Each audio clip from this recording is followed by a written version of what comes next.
Hello and welcome to level 72 of the Thoughts on Players podcast, the gaming podcast with both takes and no strings attached. I am Jeremy, here once again with my two compadres, of course. I have David. What up? And I have Cory. Hello, players. Hello, players. Gentlemen, how are you doing this evening? Good. I went and saw NF last night. Put on a really great show. Okay. A lot of fun. Nice. Very cool. Very cool. We got the concert guy. How does it compare to T Swift? You can't compare to T Swift. Okay, fair enough. But it was really. I recommend going to see one of his shows if you are a fan of his work. Yeah, I see him pop up on TikTok from time to time, and he does good stuff, man. Yeah, you can connect to his kind of stuff if you have troubles. Any kind of pyrotechnics? No pyro stuff, but there was lasers and lights and fog. Freaking laser beams, am I right? Yeah, they're really expanding. It was just usually like EDM stuff. You know, it's everywhere. It's And you said now. fog, right? Several fog smoke machines going, giving you mood and atmosphere. I like that. Yeah. It's always kind of catches me off guard when you start to hear the hiss, and all of a sudden things are happening. You're like, fog machine. Gotcha. Setting the mood. Well, cool. So I say, hey, let's just get started. It's a gaming podcast. Let's talk about games. So first, we're going to talk about what we've been playing. Now, would anybody like to go first on what they've been playing, or shall I? I'll go first. Okay, go ahead. It's been tough to get some game time in these last couple of weeks. I feel real bad because I have these games that I want to beat. But I'm not here to talk about those games. I'm here to talk. My son, he's entertained by colorful stuff. So somehow we were scrolling YouTube and Kirby popped up, and he liked Kirby, and we played some videos, and he really enjoyed it. So I'm like, let's see what's on the eShop for Kirby. And this isn't, I guess, I did play these games, but not like in the full effect. But I downloaded a bunch of Kirby demos because like pretty much every Kirby game on the eShop has a demo for it.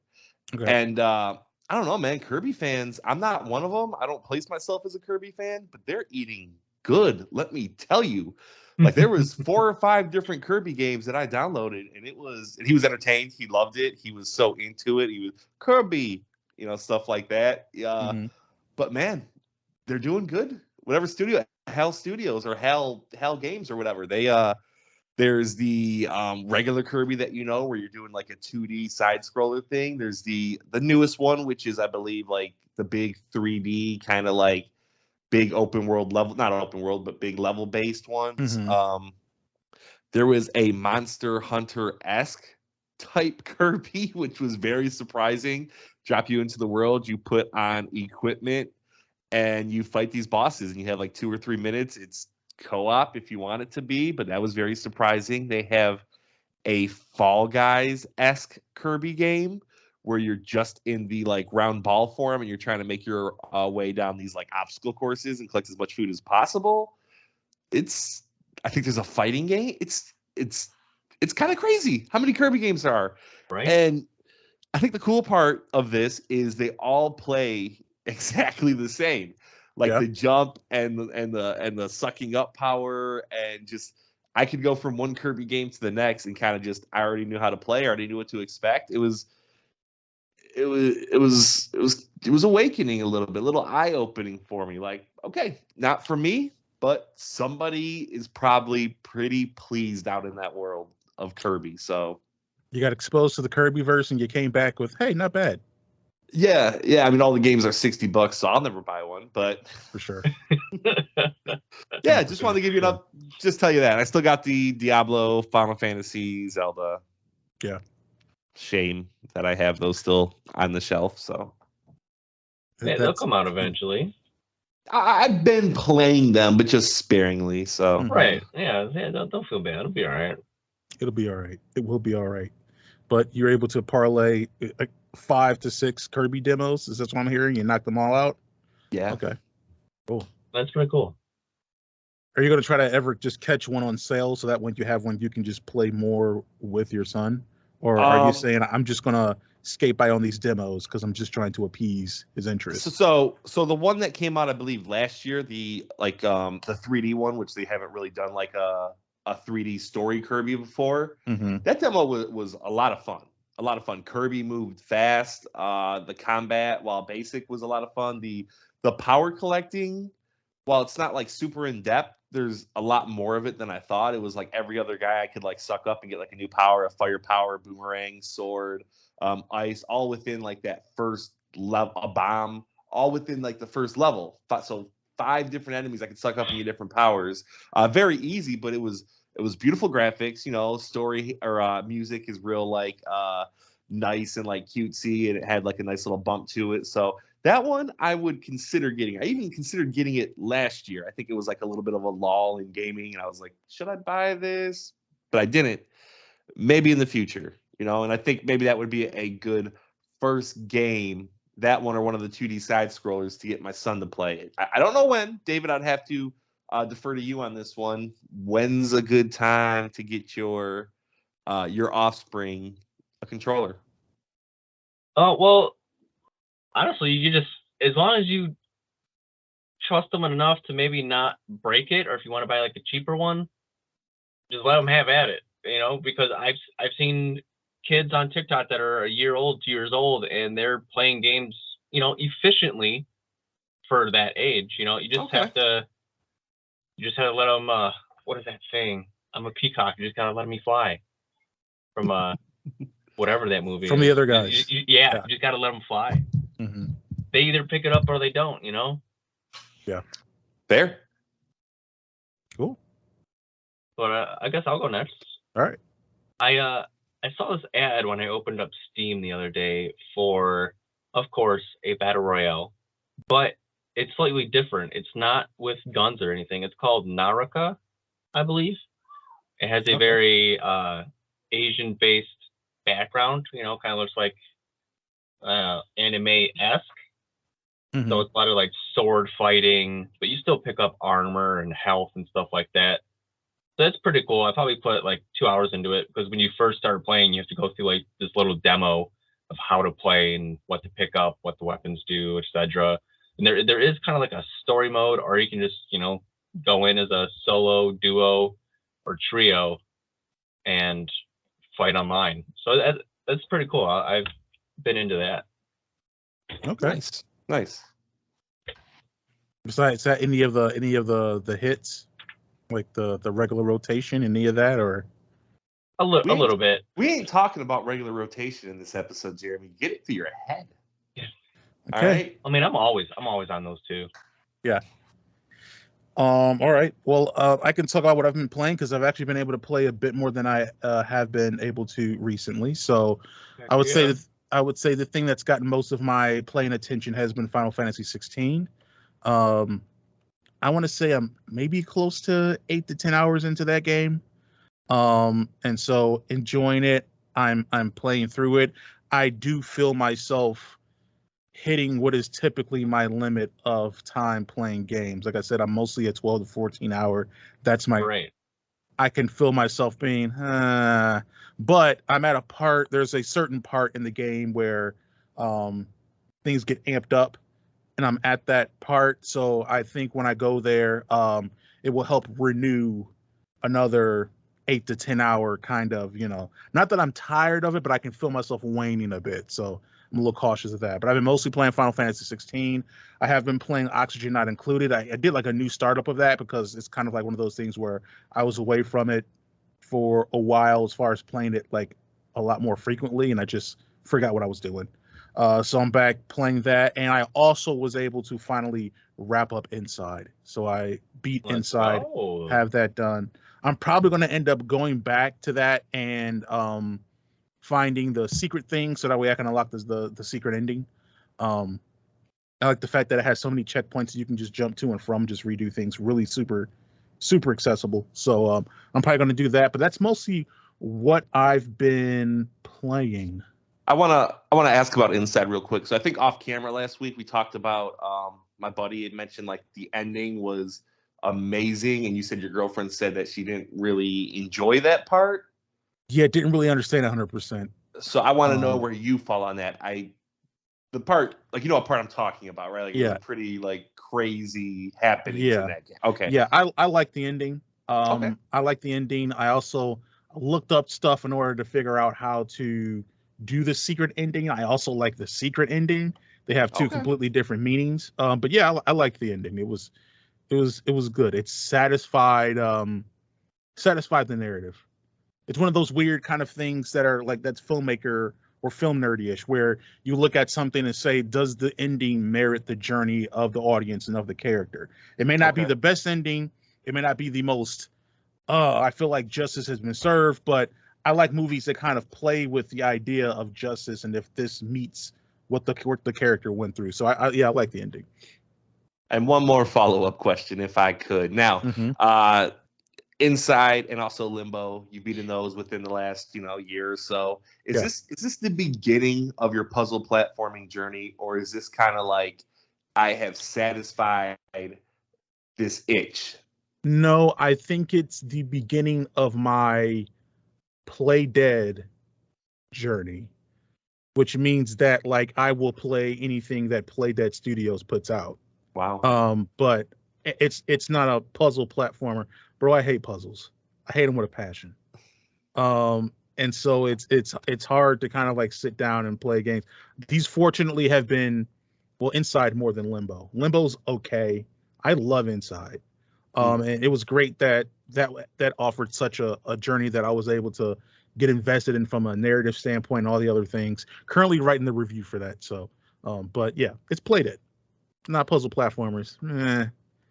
That's an interesting topic for the future. Developer that you guarantee to buy from them no matter what. Interesting. You're on that Play Dead now. So yeah, I'm on for Play Dead. I feel like for the longest time, and for everyone, it was CD Projekt Red, but that may have changed a little bit. I know for sure. Yeah, it's kind of good you don't play Resident Evils because you're not horror or puzzle. Right. Yeah. All it is. Yeah, but still bites me because I still haven't beat Hellblade, but I'm gonna. I swear I'm gonna. So good. I actually just talked about that today. Yeah. Yeah, my friend was wearing a Nordic shirt, and it just reminds me of that game. Yeah, it's so great. It's so great. Oh man, I can't wait for it. But that does bring me to my topic somewhat.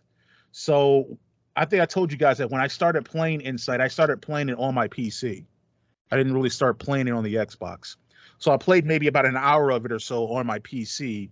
Because, PC, superior experience, yada, yada, yada, whatever else. But then I ended up, for the comfort and convenience, I ended up bringing the rest of it on my Xbox. So that led me to kind of think about, have there been any games, or what was the game that made you either prefer the experience or love the experience of playing on PC?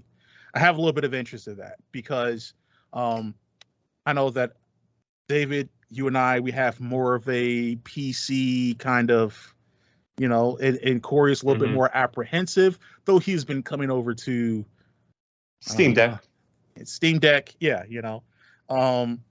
as well as just like I think some general PC stuff though. Like you would say that maybe you would tolerate PC more than you did in the past. I would say at least, right?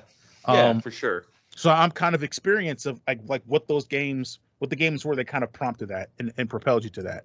I mean, I can go ahead and take it right out the box here, because my PC playing experience began when I was like 11 years old, and it was like with like real-time strategy games. But even though I played those, I don't know if I say I would prefer that experience over like an Xbox 360 or something like that. So I would say that the first game that actually like made me be like, oh, okay, I love playing PC, I prefer this experience, is obviously a strategy game, because strategy games just work better on PC. That strategy game was not the movies. It was not Black and White 2. It was not Command and Conquer. It was Rome Total War. So I had been it melts two things: my love of strategy with my love of history. And that was the first time I played a game where I was like, oh, I can't imagine this experience in any other way. Even like PC games that I play now, like XCOM, you can play it on console. You don't lose that much of an experience. Same with City Skylines. You can play it on console. But for that game, I'm like, oh, I absolutely love this game. I now love the experience of playing on PC. That was the first one. The second one was a Command and Conquer game, and that was Command and Conquer Renegade, which was a first-person shooter variation of that world. That was the first-person shooter I played, and I was like, you know what? I can get used to playing FPSs on PC. I couldn't fathom that before. I had Halo. We don't play Halo on PC. We play it on Xbox. But with this game, I was invested enough in the world and the lore, and the game wasn't half bad. It wasn't the best thing, but it wasn't half bad. And that kind of got me to be willing to branch out into playing more than just strategy games on PC. So I'd say that those are the two games that kind of brought me into saying, oh, you know what? PC, you got me. You got me for good now. This isn't just a phase. So I'm kind of curious, is there any games like that? I mean, obviously, they don't have to be that old. These are ancient games, but maybe there's something recent that you were kind of like, I either love this experience on PC or PC has become my preferred experience now because of this. I'll go. Okay. So the very first game, that I played on PC was Total Annihilation Kingdoms, and I loved that game. I've mentioned it quite a couple times. But I was like 9 or 10 when I found it, but it didn't lead me to PC. Like, I still played Xbox for a long time after that. The game that did set me on the PC route was PUBG. That's where I spent like 100 hours trying to instill the muscle memory of a keyboard and a mouse into my brain instead of a controller. And you gotta have it for that game. Yeah. So after that, I got into Overwatch, got into Apex, and that's where I am now. And I really haven't played on a console since then. It's been a couple years. But another game that I've been playing since I was like 15 is called Flash Revolution. It's a DDR simulator game, except it's for your fingers. So the charts are like harder, at least on the more difficult side. There are really easy songs that you could play on pad, but that game I've put thousands and thousands of hours into. But I have to say PUBG is what turned me over, because Total Annihilation Kingdom, I could probably play that on console if it was on console. Yeah, especially with PUBG, like when that was in the zeitgeist, you could only really play it on PC. Yeah, it didn't have any Xbox console ports and stuff for like another year and a half or something like that, I believe. Right. This is a very interesting question coming from my perspective, I believe, because like what kind of like led you to PC gaming? Like I'm not a PC gamer at all. Like I do the Steam Deck a little bit, but I really don't sit on the computer and play at a monitor ever. But I do have a couple of older games where when we had a family computer, I would play it on that computer, and I really enjoyed them. One is being the Diablo series, Diablo 1 and 2 specifically. I remember just playing those games, and they were unlike anything else. There really wasn't like those action type RPGs that I had played on the console. Maybe like Secret of Mana was a little bit like that, but I'd never played that game. This was the first time I played this like action RPG that's like a huge looter. And it also happens to be the first game that I believe I played online, because you had these online lobbies that had PvE and PvP. And you could make lobbies and invite people, and you could join up, and you could betray them. And in Diablo 1, if you killed them, they left their ears, so you would have this collection of ears. You could do trading in between players, which was very interesting. Diablo is just a really good franchise. That's how I found it on the PC, obviously. Even for Diablo 3, I remember buying a gaming laptop. My wife got me a gaming laptop for my birthday so I could play it. I wasn't a PC gamer at all, so I played that on PC to begin with, and then I later got it for console, and me and her played co-op. So yeah, that's one that's like hugely influential, especially it was only PC at the time. Another one, and this has greatly affected me for the for negative. Roller Coaster Tycoon. Well, I believe it was probably 3 that I played, or number 2. Okay. I loved that game. I loved every single thing about the game. The idea of being able to build your amusement park and have these crazy rides and even create your own roller coasters and have it sectioned off into different segments and to like see all these stats and to see how your day-to-day operations are going and how you're in the red now. You got to make money, and increasing the prices of everything and just fiddling with every small detail, seeing how the customers are happy or upset, or this is what we need more of, hiring staff, like putting prices on the bathroom so they got to pay to use the bathroom. Hilarious. It's an amazing game. I love Roller Coaster Tycoon as a franchise. Not being a PC gamer, it was rare for those games to come out on console. Yeah. But when they did, I would buy them. I own what's the newest theme park one that came out on console? I can't remember. Coaster Tycoon? No, it wasn't. No, Planet Coaster. Are you talking Planet about? Coaster, Yeah. Planet Coaster, City Skylines, some stuff on the Xbox 360, on the PS4. I would buy these games, and they're not meant for console. They're not. They don't control that well. They don't control as good. You don't have the fluidity. You can't, like a City Skylines especially, like it's so much easier to make a road with just the mouse and direct it. It's so clumsy on controller. But because of that experience I had as a child, I want to buy these because I want to experience that again. I want to make these things, and it's just not as good on console. But on PC, it was amazing. So Roller Coaster Tycoon 3 is huge. I'm fond of that one so much. And the Diablo series. Those are the 2 that, had I gone a different direction and been only PC, those would have been the 2 that are like, hey, this started it. Yeah. That's interesting. Just thinking about that, because Diablo is such like a iconic, and I think like a franchise that is mostly associated with PC gaming.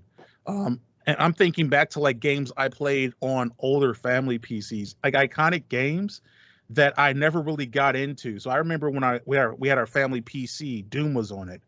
I played some Doom. I didn't really like Doom. The other one was, I think, one called, you guys remember it, called The Descent, I think. I think so. You're like in a ship and you're like flying in a cave or whatever, I think. I do not remember that. Yeah, I don't recall.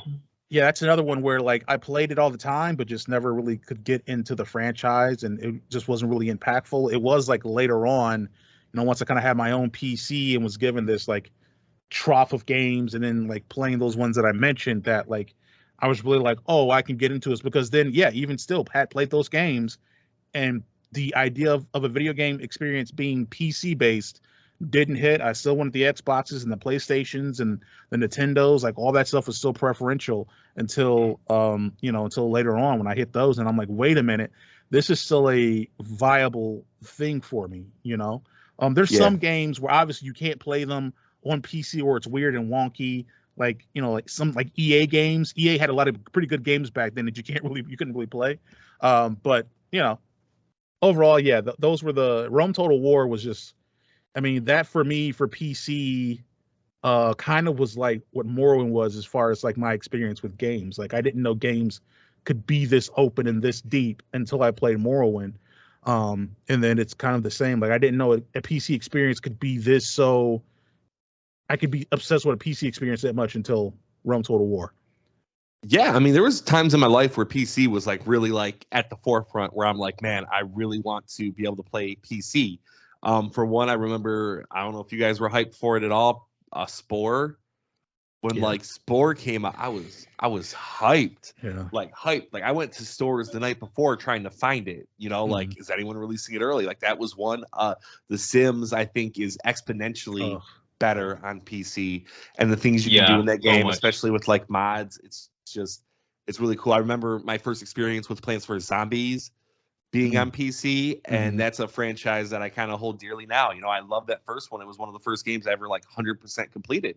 It was great. So, while it's not my preferred, I do look fondly at PC and think like, man, there's just some experiences that you cannot get with console. Yeah. Planet Coaster is a good game. I haven't put a lot of time into it.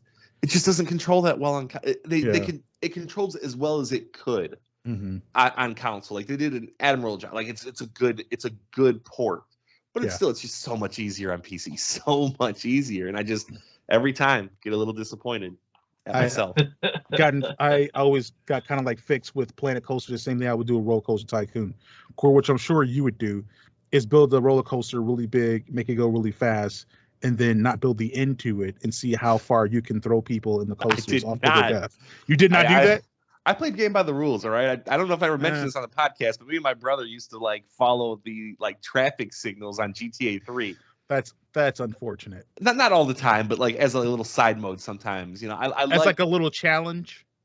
But I do enjoy. There's always a story that pops up on like Kotaku or IG, and every so often, you know, like every half a year or something, like this person in Roller Coaster Tycoon made a roller coaster that will go on for 86,000 years. Like what? And it's great. It's great. I love the creativity. I love looking at other people's parks. You know, like man, could never do that, but it looks amazing. Right. Sounds like it's worth their money to go on that long. Right. Yeah, exactly. Listen, I don't want to wait in that line. I just want to be on the coaster. Jeremy, I'm glad you brought up PC because in the last couple episodes, like 3 or 4 at this point, Black and White 2 has been getting a lot of pub from this podcast, and only you played it, right? And there's no way for me or David to even try it if we wanted to. So I brought this up a few episodes ago. You don't think it's going to get made by EA, right? Because EA holds the rights to it, or no? Am I wrong on that? I think they have some kind of rights. Okay, so yeah, EA's not gonna make a Black and White 3. Yeah, so it's weird. Yeah. So what's the solution? You have a mega fan or a mega studio that really loves this game make a spiritual successor to it. That's what they do. They do everything that Black and White 3 would have did, but without the name, you know? And you don't miss the Black and White name because you're playing Black and White 3. So I want to know, gentlemen, either of you two can go first. What is a game that needs a spiritual successor? And for any of the audience that's not, you know, not well informed about that term, it really just means a game that is heavily inspired by another game. And they just can't use the characters, the world, the name, stuff like that. Or maybe even like a creator who leaves a company and he wants to make that same type of game. There's a lot of famous examples. The guy who made Bayonetta, he had made Devil May Cry. He left that company. David, for you, the guy who made Resident Evil 4, he left and he made The Evil Within. Right. And then I did not know that.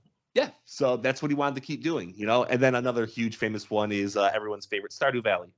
Harvest Moon wasn't really living up to expectations. This guy's like, I'm making my own Harvest Moon. So which franchises do you want to see have a spiritual successor or needs one, actually? That's a great question. It is a great question. So, I'm trying to think off the top of my head. I mean, I'll for this, I'll roll with the first one that you kind of said. I do believe that Black and White 2 needs a spiritual successor. We need some type of God game that we can play on the PC. And I mean, like actually play, because either I can't play Black and White 2 or like something like that, or the God games you give me are like Populous, which again is great. And it feels like you look at the game cover for Populous, it looks like it came out in 1967. Like come on now. We need something a little bit more advanced here. So yeah, I'd love a spiritual successor to a God game. Another franchise that I've mentioned before that I love that did get a spiritual successor that I believe needs another spiritual successor. So you guys heard me talk about the game Metal Fatigue. Yes. I believe it was the guy, they didn't follow up with Al. It was devastating. The guy who I think made Metal Fatigue came up with a spiritual successor in a series called Supreme Commander. Have you guys heard of Supreme Commander? It's like kind of. Remember. It's a robot RTS type of thing, right? You build these robots, they fight, yada yada yada. So I think that something along that line also needs to be brought about again. I want a spiritual successor not to Command and Conquer. I mean, not to Supreme Commander, but to Metal Fatigue. Because what happened, the thing that I love so much, one of the base mechanics of Metal Fatigue is you build your combat robot. You build them in pieces. So you build the left arm and the right arm and the torso and the left leg and the right leg, and they can all have different abilities. So you could have a bladed right arm, and you could have a laser gun left arm, and you can have a rocket right arm and a speed left arm, and then your torso can have missiles or whatever. I'd like something that kind of gives you that individuality.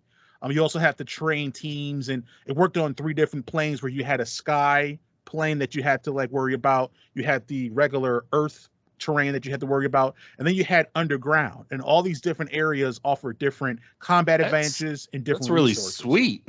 Exactly, right? Yeah. Man, that has not been replicated as far as that's really cool. And that's why it needs to be. Supreme Commander for sure. Took a much more traditional RTS approach, and I think they need to go back to that because there were some really great ideas and Metal Fatigue that need to be explored. So that's a couple right off the bat. There's some games that I would like spiritual successors to that I have to remember they had spiritual successors and they sucked. So I have to make sure that I kind of temper that. What's an example of that one? Well, XCOM had XCOM 2, as far as the new ones. Mm-hmm. And then the spiritual successor to XCOM was Phoenix Point. I don't know if you remember if you ever heard about that game. No. Mm-mm. I have no interest in it. There's a lot of things that were in XCOM 2 they don't even do in that game. So it's like, well, I just rather would play this. This offers more customization. This offers me to get invested in the story a bit more. So, yeah, I wouldn't do that. And then interestingly enough, like you mentioned Stardew Valley as a successor to Harvest Moon, they're coming out with a new Harvest Moon game. And my main question is why? Because Stardew Valley is your formula perfected. Right, yeah. I was just saying, maybe they were trying to make a couple bucks off of it, and better since they know that Stardew Valley is doing so well. Well, a lot of things that would happen is like, oh, there's no money to be made if we make this game. If we make another Harvest Moon, there's no money. But then Stardew Valley comes out and it's a top seller for like 5-6 years. They're like, oh, no, we should make another game, but it definitely will not be as good as Stardew Valley. So as far as I'm concerned, that would be a bad spiritual successor to Stardew Valley. Yeah, exactly, 100%. Yeah. David, you got any, man? Yeah, I have 2, I think. One of them, now, I bought the second one, but I never did play it, but that came out on Xbox One the first couple of years that it was out. Yeah, it's a bad game, huh? Mirror's Edge. Now, I played the crap out of the first one. I loved it. We got that second one. We haven't seen or heard anything since. So, have any of you guys played Mirror's Edge? Yeah, I really liked it. Okay, so I really love the concept of the game, all the like wall running and point A to point B, the parkour stuff, and then there's enemies you have to deal with. I just love the concept of it. So if we could get something similar to that, I think that would be pretty fun. I would definitely pick it up and try to play it. I think it's a great pick. Yeah. Yeah, I feel like that's a game that a small team could create like a spiritual successor to. Yeah, maybe more short and focused in length, like 3, 4, 5 hours, maybe. Right, and there's not much they have to do because that game was even a simple game already. The graphics weren't like hugely amazing. It was just pretty simple walls and some windows and what have you. So, I agree. Even a smaller company could definitely do something fairly simple and put out a great game. Yeah. The other one, Twisted Metal is on the rise, maybe, if this show does well. But, I liked Vigilante 8, and that only had the one game. So maybe another car battle royale type game if Twisted Metal isn't gonna do something about it. Yeah, I had 100% expected Twisted Metal. This topic seems perfect for Twisted Metal, a game that has been out since the PS3. Yeah, now, like you just said, they're probably gonna make another one because of the show. There's probably one in development, I would think, but hopefully, the more the merrier, honestly. Yeah. I feel like it would just do so much better now, and it did good then. because there's like 7 or 8 different Twisted Metals. Yeah, and it just kind of like PS3 came. It's like, well, the franchise is done, but there's still millions of fans out there that want one. Yeah, they wouldn't be making a TV show if they weren't. Yeah, exactly. You know? Which, by the way, is coming out this month. Oh, really? This month? A couple days, 20-something. I forget what day it is. You gonna watch it? Oh yeah, it's on Peacock, I believe. So I have to buy a month subscription or whatever. They just raised their prices. No, of course they did. Because they knew this show was going to bring in some people. Exactly. Man, those are my 2 choices. I like them. I like them a lot. I actually have 3 choices. One is from my buddy Eric. He was like, no one will mention this game. So, like, come on. Like, it was kind of pathetic. You know, no one's going to talk. Oh. Eternal Darkness. Eternal Darkness. And it was a fabulous pick. No one has tried to make anything like Eternal Darkness. David, have you played this game? I don't think so. It doesn't sound familiar. You were a GameCube guy, right? Yeah. And a horror fan. This would have been right up your alley, man. So like Eternal Darkness has a few distinct things to it. So one, it's like you're going through this. You play this main character, Alex. She goes to this mansion where her grandpa or uncle or father died, and then she's looking at this like family tree, and you're playing throughout the history of this family tree. So you're playing a guy from like ancient Roman times, and then like a guy from Victorian London, and that's really cool, and that's pretty unique, and I don't see that in a lot of games. Another thing that they do is, which other games have done this, I think at this point, but you could hit specific body parts. You know, you could target specific body parts and kind of like take out arms, take out legs. That's been replicated a little bit, but the main thing and the reason why people would know this game is the insanity or the sanity meter. Ringing a bell, David, or no? Still no? Okay, no. So you would play through this game, and I don't know exactly how it happened, but if you took damage or certain things happened, you would start to lose your sanity, and the game would mess with you. So it would turn down the volume, and it would bring up a little volume meter at the bottom, like you had pressed it on your TV and bring it all the way down. Or it would put the screen blank, or it would say your data was erased, or it would just kind of like twist the view. I don't know a lot of them, but I know a few of them, and that was like super cool. So very unique horror game. I think it was made by Silicon Knights, which isn't around anymore. I believe Nintendo owns the IP, but they probably won't do anything with it. There was actually even a Kickstarter for a spiritual successor for this game, but it did not meet funding. So doesn't look like it's going to happen. But that was his pick, which I thought was a great pick. I have 2. Diddy Kong Racing. Diddy Kong Racing is such a fun kart game, and maybe Nintendo doesn't want to do it because they don't want to compete with Mario Kart. You know, have 2 kart racers doesn't really make sense. Oh no, they're competing with themselves. Well, it's win-win situation. Yeah, maybe, but they don't want to take away from Mario Kart because it's such a huge hit. But like Diddy Kong did a lot of unique stuff, or a couple of unique things that are coming to mind right now. They did the 3 different types of vehicles all in one race. You could go from driving on land to a boat to an airplane all in one race, which was like unique and fabulous. And I think like the crew game is finally doing something like that. But that was really cool. And they had a story mode, which I don't know if many kart racers, maybe Crash Team Racing, did that have a story mode? I can't recall. I don't know. Off the top of my head. Okay, well, this had a story mode. This had a story mode where you had to go through stuff, and there was even bosses and stuff like that. So very unique game. I wish they would make another Diddy Kart Racing or someone would copy it. And then my last one is a game that I love, Beautiful Joe. Don't know if you guys have ever played that one, but I've heard of it. That's it. I really enjoyed Beautiful Joe 1 and 2 on the GameCube. It has a 2D perspective with like comic book style shell shaded graphics, and the combat was really fun. They did a whole mechanism where you could slow down time, reverse time, fast forward through time. So it was like you're playing through like the movies. The guy was a big movie buff. He would get sucked into a movie and he would play through these really unique levels. I love the game. The same creators, Capcom owns it, but they made like Wonderful 101, which didn't play anything like it, but it had almost the same kind of art style. But I'm looking for a Beautiful Joe replica. Nice. You know, since you mentioned Diddy Kong, and I'm very upset with myself that I didn't think about this until you mentioned that. Please don't think of it. F-Zero. Oh, okay. You can't think about that one. I actually Yeah. brought that up to my buddy. F-Zero would have been a good pick. Yes, they haven't made one. Because that's straight up just racing that Yeah. you can destroy your, competitors, and all they had was the speed areas on the map and the slowdown areas.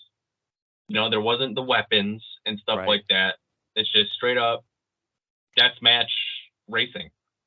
Yeah, no, it's a good pick. I apologize for my little outburst. I thought you were going to go down the darkest timeline where we talk about Donkey Kong 64, and I wasn't ready for that. So that actually No. was my second choice until No. I thought of the what's the metal one. But another open world Donkey Kong would be pretty cool. I was thinking of, David, you mentioned PS3. You guys have mentioned not remix, but like spiritual successors to good games. What about a bad game? Now that's tough. You got one?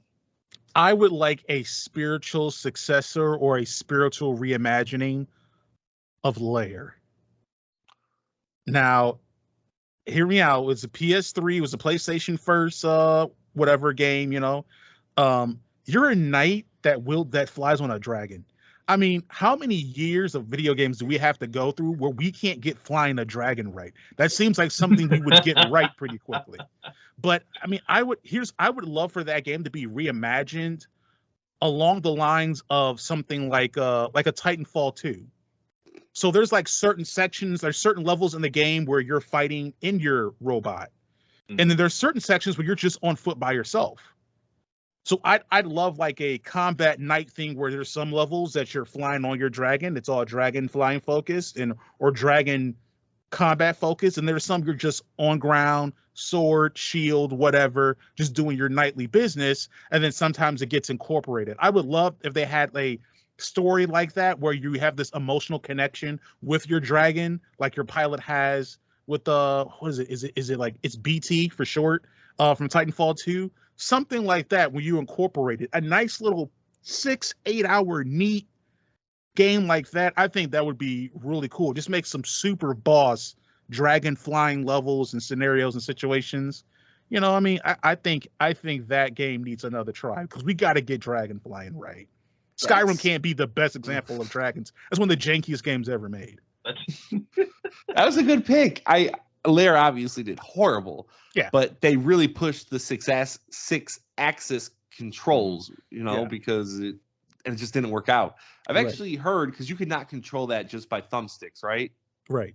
I feel like I read where like someone modded it to where you could do it with thumbsticks, and it was significantly better. It didn't solve everything, but like they really should have gave you the option to do that. So I think that's a good choice. Yeah. Come on, guys. I'll write the whole game story. Okay, for you. So I can't remember this game too much, but I do remember it being really hard.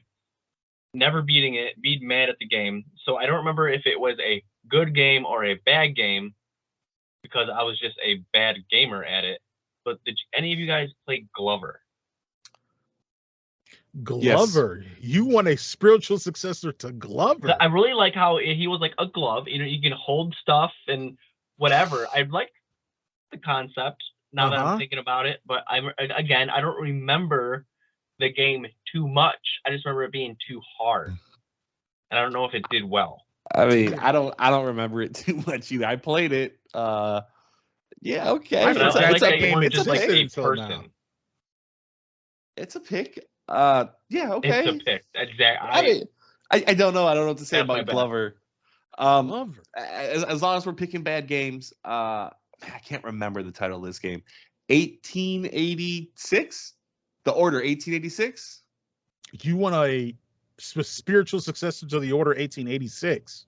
That's the title, right? 1886, The Order. Yeah, I think I would. Because I don't think it's ever going to get. It was a PS4 game with immaculate graphics, so good. I would say I would guess that they probably hold up still today. That's how good they were. Yeah, they probably would. Wow. And it was only like 4 hours.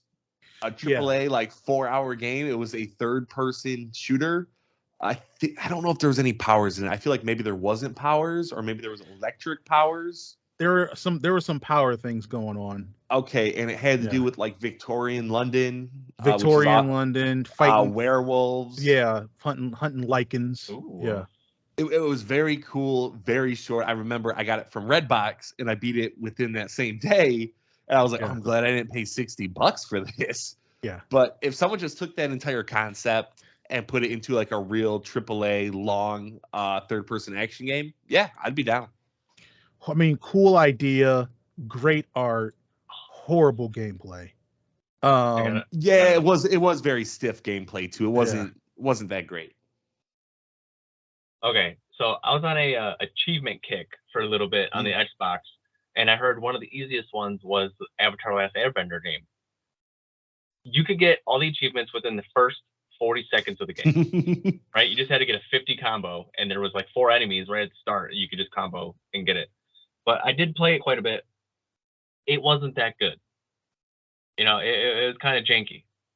But if we could have like a real awesome game for Avatar: The Last Airbender, where you're actually doing like the moves for, you know, the bending and stuff, and have like a good story and better graphics, because it was on like the 360, so it's way outdated.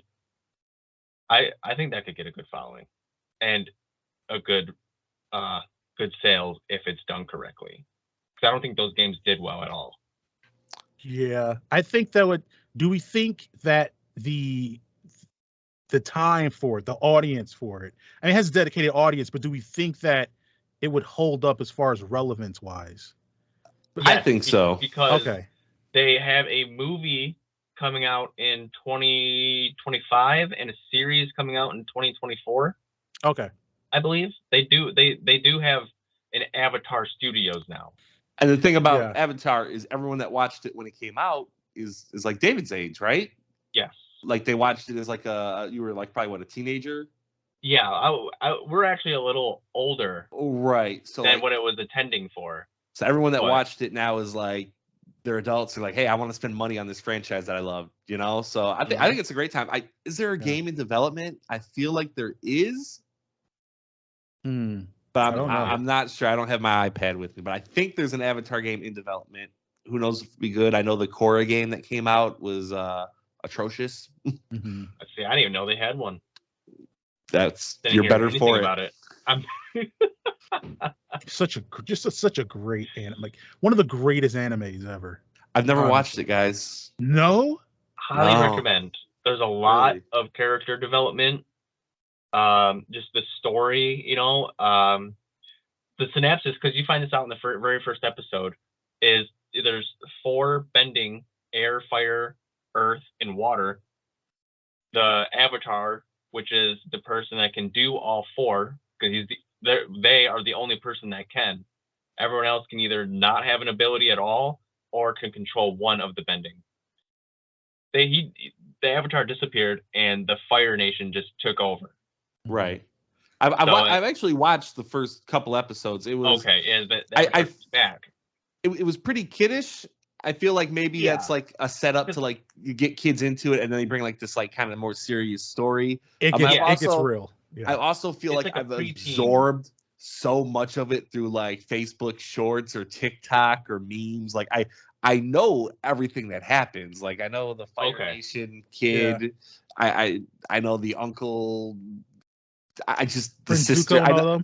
Yes, I kind of know, but I know the little girl that's blind. That she's really cool. There wasn't a great episode. I was at like a person's house I was on TV. They were like they went in this like huge tower that had this like big owl in it. That was like an awesome episode. I don't know if you guys the library. Yeah, it was so good. It was a great episode. Desert? Yeah.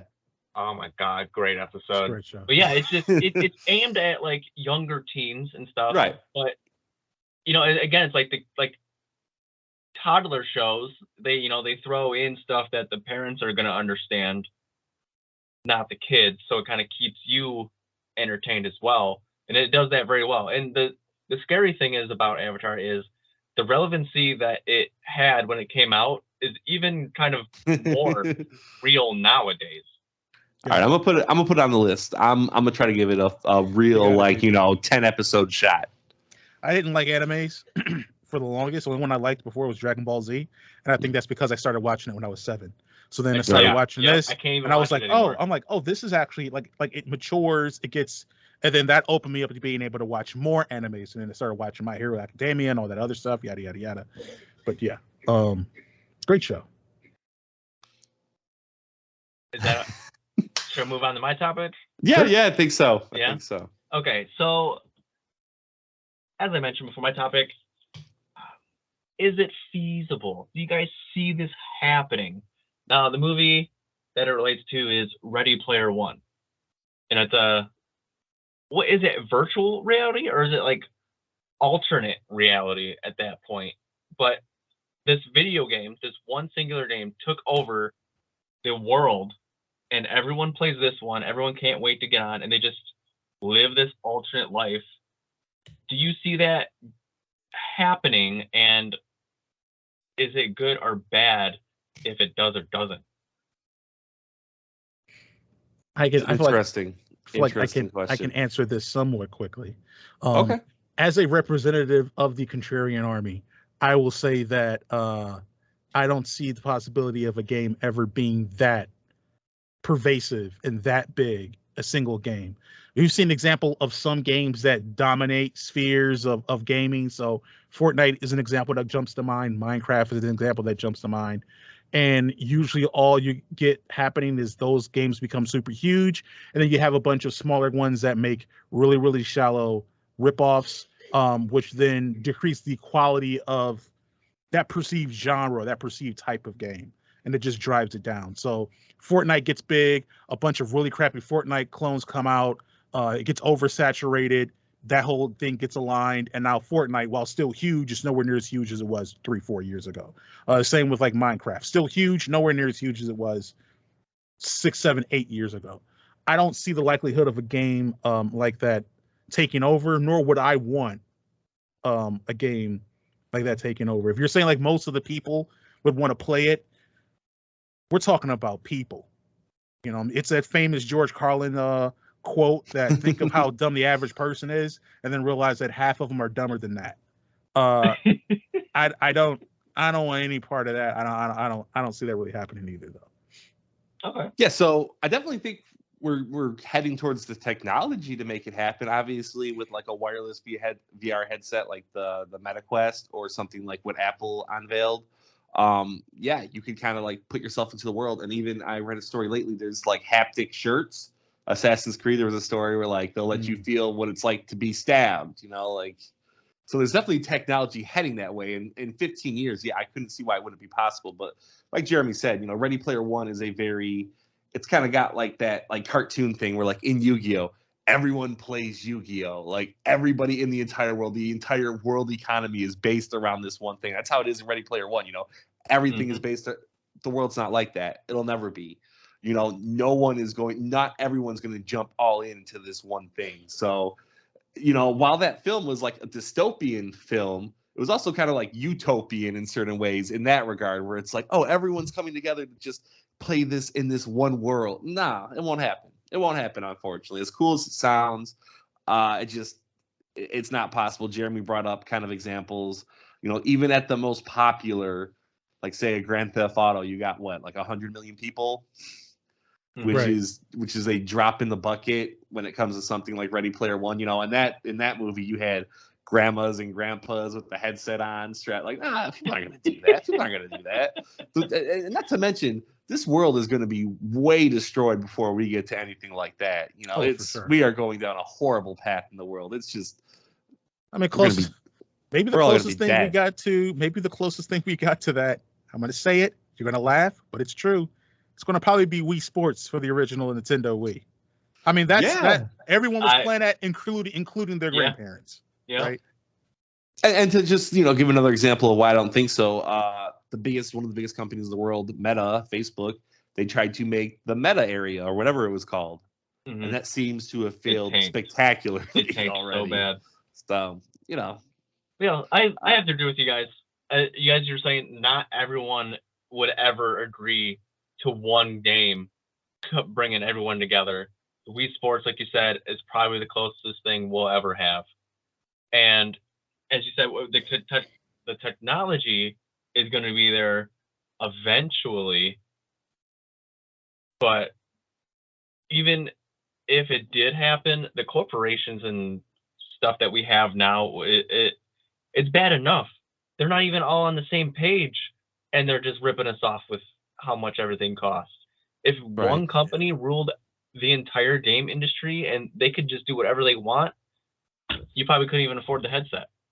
I mean, Ready Player One levels, especially if it's about after the Apple one.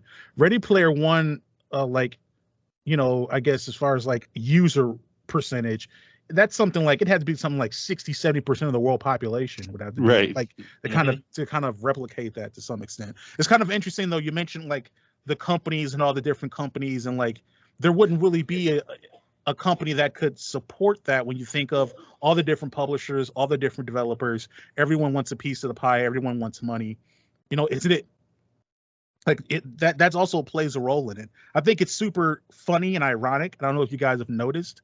It was kind of going that way with like streaming, right? Like you have these big singular streaming services that kind of provided everything, and then they got chopped up little bit by little bit, and there's a bunch of different service providers or streaming platforms now. I think the really funny thing with all that is that they're all failing. That's really funny. As a side note, like they all split up to say we want to make our own monies, and then they're all losing money. That's really funny.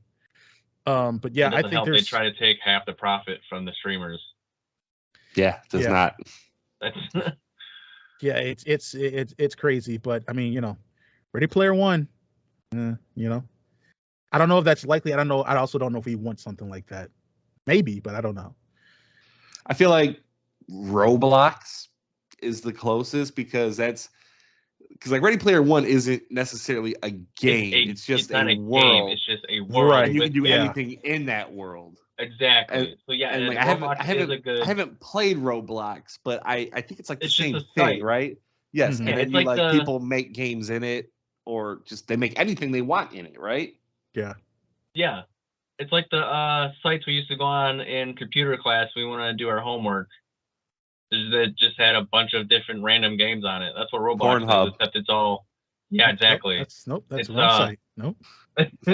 It's just a bunch of games on one dedicated site that all look the same. Right. Yeah. Yeah, and I mean Roblox is big among children.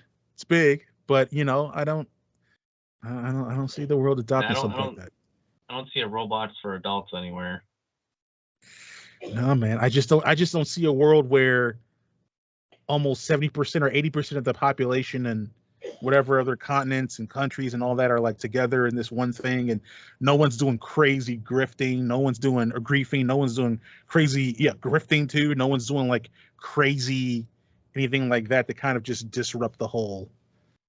And you know, like these software tech companies, they kind of destroy themselves after a while. You said Meta. Mm-hmm. Meta would be the one company that could maybe try to do something like that. They tried to, and it went down in flames. That's all. That's all we need. You know, ain't gonna work. All righty. But it looks like we're done with the examples. We're done with the topics. I mean, I believe so. Mm-hmm. Sounds like it. It's time to move to game time. We're gonna play a game here. Ooh. Nice. You got one for us, Jeremy? What do we got to the table? I got one for you. All right. For this level, I will be bartending a round of legally guessing. All right. I love it. Just a reminder, legally guessing is you have 20 questions, one guess for a mystery game. Now, this mystery game that I have in mind comes to me via my cousin, Big Beard Josh. Big Beard Josh. Yes. So gotta guess this game. So, gentlemen, whenever you are ready. Is this game multiplayer? What do you mean by multiplayer? Can you play it with more than one person? Yes. Okay.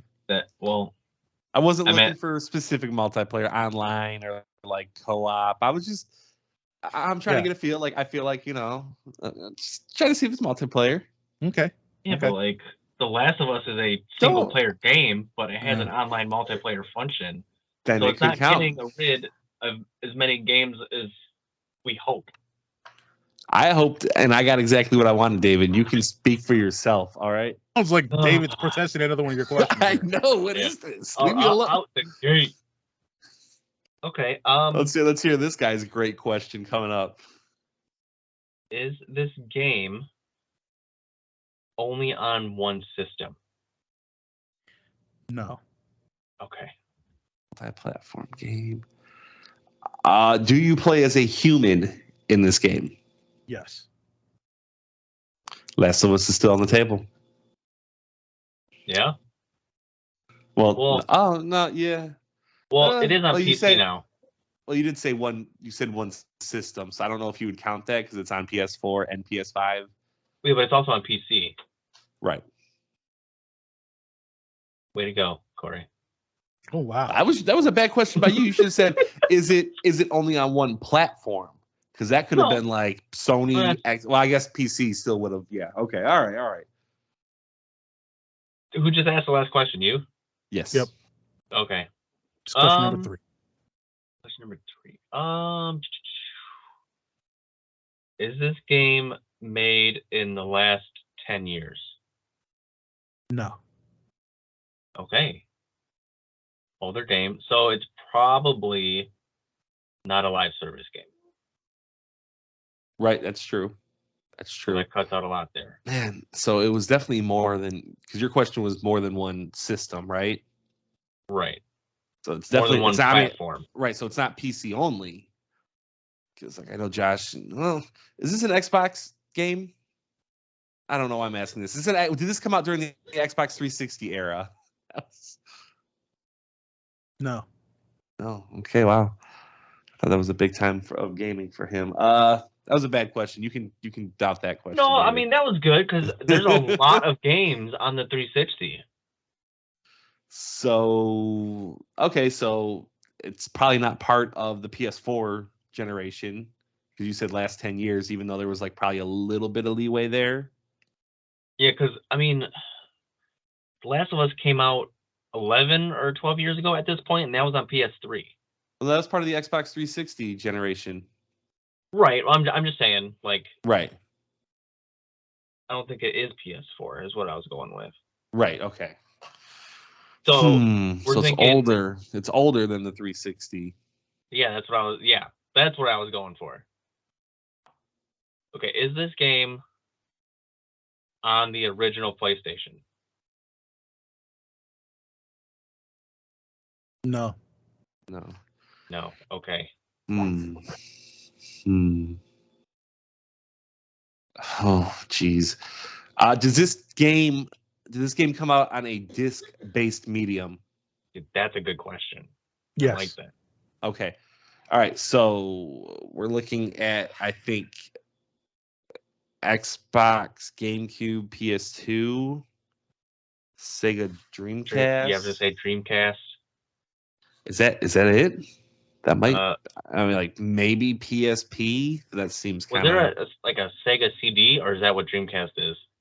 There's a Sega CD, but if Josh picks a Sega CD game, then good on him, dude. We're not getting it. Okay, all so right. Disc-based, not on. Choking on my spit. Not on PlayStation. But it's on more than one platform. So even if we do figure out what it's on, it's not going to help too much. We still need like the generation though, so I think we should just figure out if it's during the Xbox generation. Okay, is it on the original Xbox? Yes. Okay, it's on the original Xbox. That was a good question. Okay, multiplayer. You play as a human on the original Xbox, but it's on multiple platforms, so it's not an Xbox exclusive. Right. Unless so it's not Halo. Unless our question was kind of worded weird because like Halo's technically in like the Master Chief Collection. Yeah, but he said it's not on the Xbox 360. Can we have clarification on what that first question meant? So you guys are 8 questions in. Okay. Mm-hmm. This is not an exclusive. Thank you. Not an exclusive. All right. So, perfect.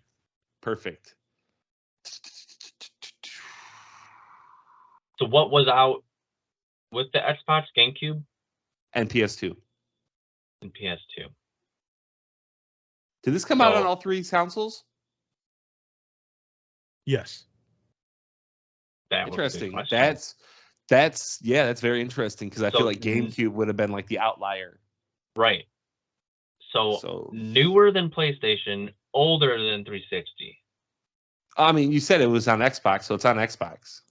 Well, yeah, it's older than the 360 because it's not on the 360. I'm setting a time period here.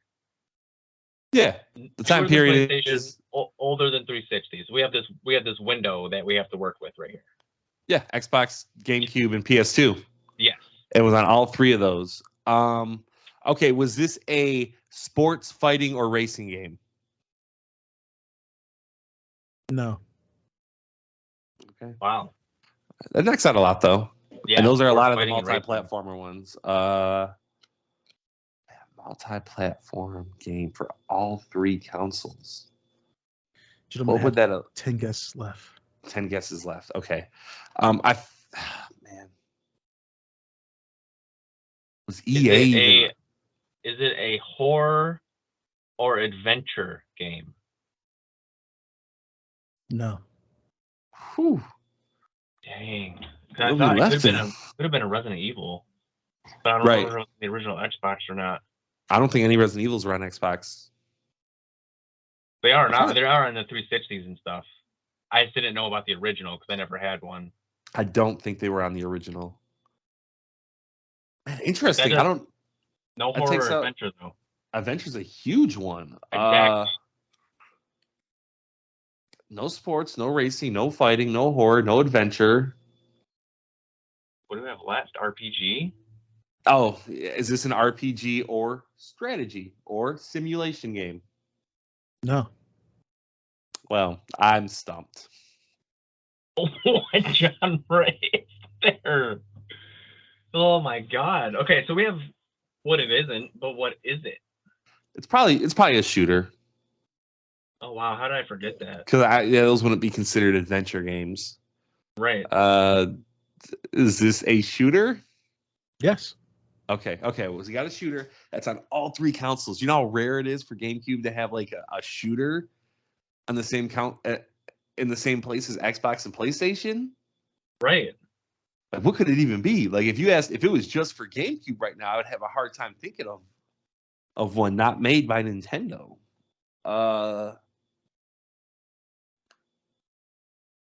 Are we just allowed to guess games without, like, that doesn't make us lose, right? Just guessing them? Yeah, if I just guess a game. It Do you trust me, David? is 20 guesses, 20 questions and a Is it- guess. Yeah, I kind of want to flex a little bit, though. I want to try to take a guess. I will. So here's usually no. Okay. I will grant you guys. Okay, we'll do this. We'll just do this. I'll ask a question that is so obvious. Is this game having to do with time? How do you mean? Can you clarify that? A time crisis? No, I was thinking Time Splitters, but I feel like that would have. Yeah, already... I thought that's maybe where you were going. It is not. Okay, well, my flex would have been dashed. Because I feel like Time Splitters was definitely on all three. Is something like Gun on all three? That was a Western shooter. Was the Red Dead Revolver on all three? I don't know. I don't want to keep taking up the questions, David. Oh no, You that's got fine. some. I mean, these are good questions. I think I got to find out. Is it a third-person shooter? Yes. Okay, so that leaves open the door for those two games I just mentioned, which the first one I already forgot. What did I say? Red Dead Revolver and what was the first? And Gun. Yeah. The Dreamcast was out at this point too. And you know what? He did kind of question if it had to do with time. He kind of thought about it, which makes me think, like, did he think like, oh, Western back in time? I mean, should we ask if this just takes place in the Ask if it's Western or whatever, yeah. Does this game take place during the present time when that game came out? It doesn't have to be exact, like 2004, but like, it's not super futuristic and it's not super in the past. And now I don't think it, I don't think it is. I would say yes. So it is a modern. Whenever that came out, it was. Yes. David, this is tough, man. I think we have another Chrome Hounds, man. Like cousin. This is ridiculous.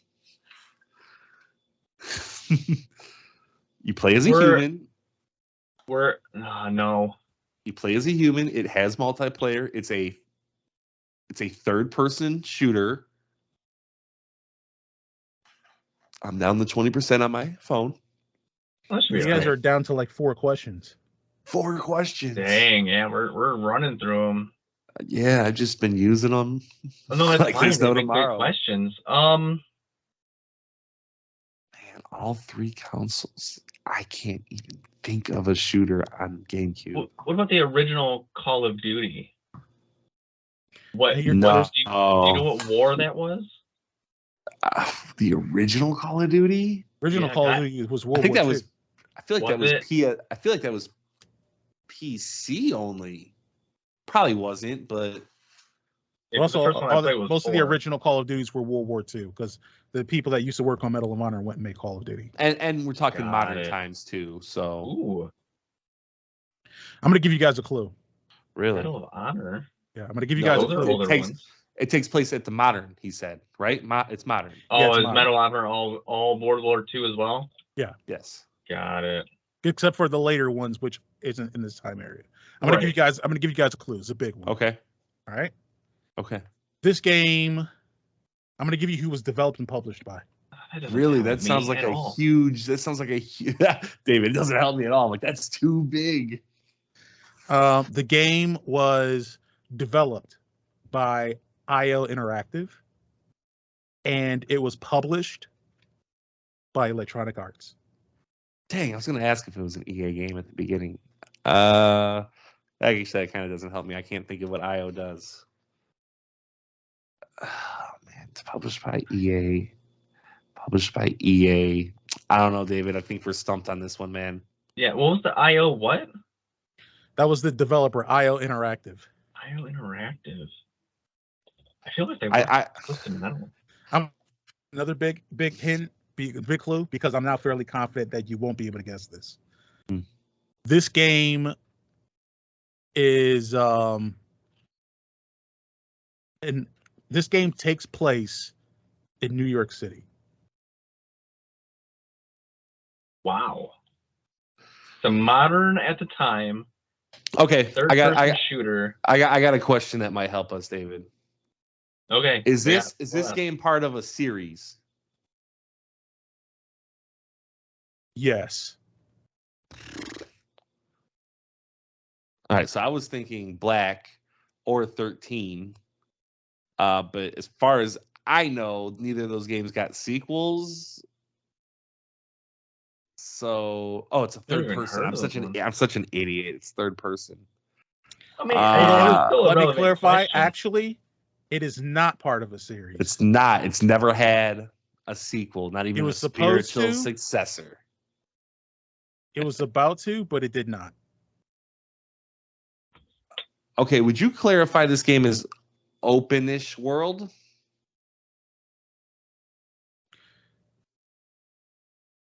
Wait. Open world? Are you asking is it open world? Yeah.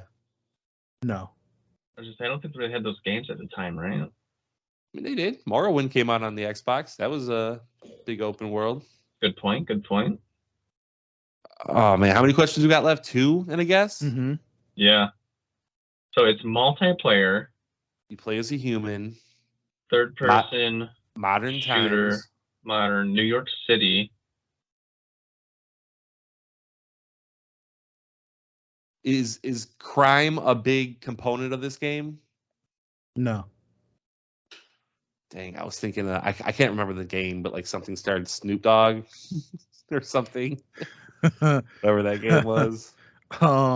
What's that 50 Cent game? That had a sequel though. You're thinking of Snoop Dogg wasn't Dead to Rights, was he? No. That was something else. That's kind of a good pick though for these guesses. That's a decently good. Is that it? Did you? No, I for sure didn't. No. Okay. I mean, that's a great. We have one more though. question. Yeah, David. I actually have zero clue. I'm going back to the GameCube thing where I'm just trying to rack my brain for like a GameCube game that was also on PlayStation and also on Xbox. I think it's probably most prominent on Xbox. Like I'm guessing that's where Josh probably played it. Because shooters don't really do well on GameCube. It was made by EA. Especially multiplayer. They did make Medal of Honor, and it was no online either because they didn't have online. Right. Like, there was very little. Local. There was very, very little online back then. Local multiplayer. So the multiplayer had to split screen. Jeez, is this a game based off an IP? No. That was like my last ditch because like I think EA had James Bond, and James Bond would have definitely been that would have been a first person. I keep wasting these guesses. They didn't waste them. They're the only question I was unsure of was the very first one. The rest of them have been great. But that was our last question. That was. So do you have any game in mind? A third person shooter, modern times. That you play as a human. Do you have anything? I have. What was? Man, that's a one-off. Jeez, man. What was the game the Halo creators made originally? Was that on all consoles? No, that was Marathon. The one that they're bringing back for PlayStation now? Yeah, that was Marathon. That would have been a first-person shooter. Okay. What has EA made? EA made. I don't know, man. Yeah, it's a wash. What's the game where you're two people? What about a Siphon Filter? Which one? There was. I was thinking of Army of Two, but that's Army of Two. That was definitely 360. Yeah. Yeah, we can guess Siphon Filter. Is this Siphon Filter? It is not. It is not. This game, released in North America October 1st, 2003, is Freedom Fighters. Dang. Never even heard of it. It is an alternate history in which Soviet Union invades the United States, New York City specifically, and you play a plumber, Christopher Stone, who joins the resistance and fights against the Soviet invasion. This is Chrome Hounds. It's not Chrome Hounds at all. It is Chrome Hounds. It is not Chrome Hounds at all. Not at all. In the aspect of it's a over 25-year-old game. Yeah, you gave us a 30-year-old game. What was it? Double Dragon versus Battletoads? What was that? It's a 25-year-old game that's a one-off. That is, that's tough. That's I would have never had it. That was a hard one, Beard. It's a 21. I thought that IO Interactive would make sense because they did all the Kane and Lynch games. Oh, yeah. Publisher, I mean, whatever. I feel like I have like the slightest idea of like what Freedom Fighter is, but yeah, no. Okay. Well, I mean, Josh came in with something that I believe was a decent game, infinitely better than Chrome Hounds. Chrome Hounds was a disaster. Chrome Hounds was a disaster. It's better than Chrome Hounds. Yeah, for sure. But that leads us to the end of the level where we have final thoughts. Final thoughts, we give a final thought about anything that could be related or unrelated to the podcast episode. So who would like to give their final thought first? I'll go. All right. Like I stated earlier, Twisted Metal series is coming out this month. I don't know if it's a full drop or an episode weekly kind of thing. If you're into Twisted Metal at all, please give it a shot. If the ratings are really good, maybe they will bring a game. Maybe if the ratings are really bad, they'll still bring a game, but we'll know what not to do on it. Mm-hmm. That's my final thought. Don't put the future of your franchise on us watching a TV show. All right? Do not do that to us. It's worth it. I'll go ahead, Jeremy. I don't even have a final thought. All right. I saw this news article and I'm trying to look up now and I can't find it because I'm trying to find the specific date. But I think I read somewhere they said that 90% of games made or published after, I think it was like 2010 or something, aren't available for retail. So 90% of the games made before 2010, you can't buy. Yeah. I think that's, as someone who, again, building an old PC to play an old game, I think that that is a very scary precedent, that we have to rely on these corporations and companies and IPs that are in the ether to possibly bring some of these great games that build our gaming history, that are part of the history of us as people and who we are, that we don't have access to them, and that they won't get, played again or be in a position to be enjoyed like they once were, unless you go back and grab those old systems. A lot of them don't work with newer TVs or anything like that, so maybe you're doing emulation, all these other things you have to work about going to do just to enjoy these games that we had and that we own, or maybe still own or had owned at one point. And I think there needs to be some serious effort put towards rectifying that, because the history of gaming is as important as the future of it. And so, I think that needs to be something that we start looking at as a community going forward. That's my final thoughts. To tie in on that, I just saw this TikTok yesterday that I forget which streaming service it is, but they took off a series. Disney Plus. There's no other way to watch it. Yeah, Disney Plus. Gone. As soon as it's off of that streaming service, there's no other way to watch it, at least legally. Yeah, we need to have legally is the big legally is the big term here. Yeah, and that's why, as all these things have happening, it could happen with games. All these companies were so concerned about piracy. Piracy went down. Now all the moves they're making is slowly making piracy go back up. So they're creating their own problem that way. Yeah. So I feel like this can be happening in the games because we are agreeing to forever renting the game digitally until they decide not to have it available anymore. Right. Or copyrights or something else that happens that's out of our control, makes it not available. Money just makes every decision, no matter what the corporations make. It's annoying. It is 100% about money, which, they're a corporation. Maybe it should be, but still, it does not satisfy the consumer almost ever. Almost ever. My final thought, I've been racking my brain for one, but I thought of a good one. The writer's strike is happening right now, and it's been going on for 70 days. And, you see it on TikTok and stuff. But Say joined. Yeah. Let's hope that they're able to stick it out and get what they deserve. People complaining, they average $70,000, which is practically probably nothing in California. But I don't care if they were already millionaires. I want them to stick it to the more upper millionaires, because I don't like those upper millionaires, because like I just mentioned, corporations are fueled by greed. David, as you just said, Disney Plus, there was a movie that just came out. They took off the series Willow, which you can't watch at all. There's no way to even buy it on Blu-ray or DVD. But there was a movie, I think, starring and produced by Kid Cudi that was about outer space. It was on the platform for 3 weeks and took it off. No way to watch it. It was a write-off. Write-off.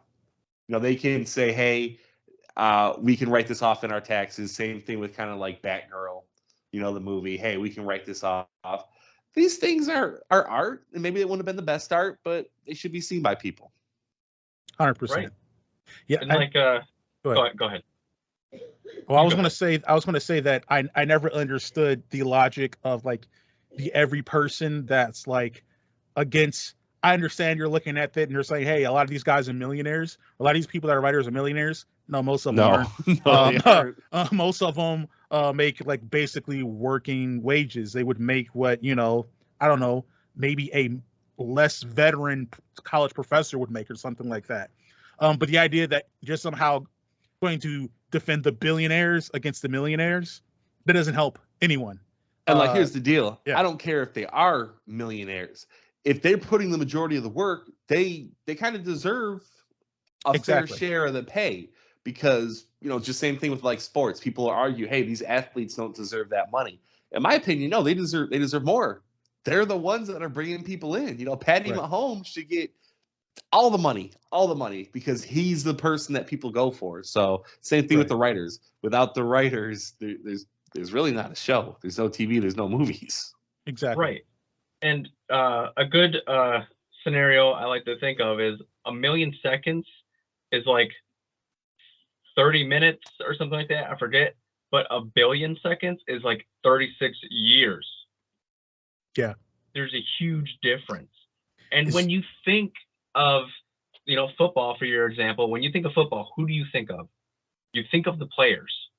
Yeah. Mhm. You don't think of who owns the team. You don't think of who owns NFL, Mhm. And like there's this actress I follow on TikTok. She was in the Orange is the New Black. She was in like 45 episodes. The residual she makes is like $30, if that. And Yeah. while she was on the show, in process of being made, she still had to work a second job because they still didn't even pay that well.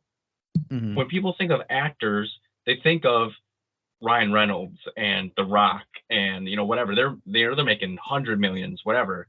They're the 1%. Tony Stark guy. Yeah. 98% of actors and writers are not even making enough to afford a doctor's appointment, Exactly. Yeah. health insurance. And that's a good call for everyone to unionize. There Every you go. place should have a union. Because Unionize the word. UPS was about to go, but I think UPS caved already. Good. Starting next week, like 300,000 or whatever, we're gonna go on strike. Yeah.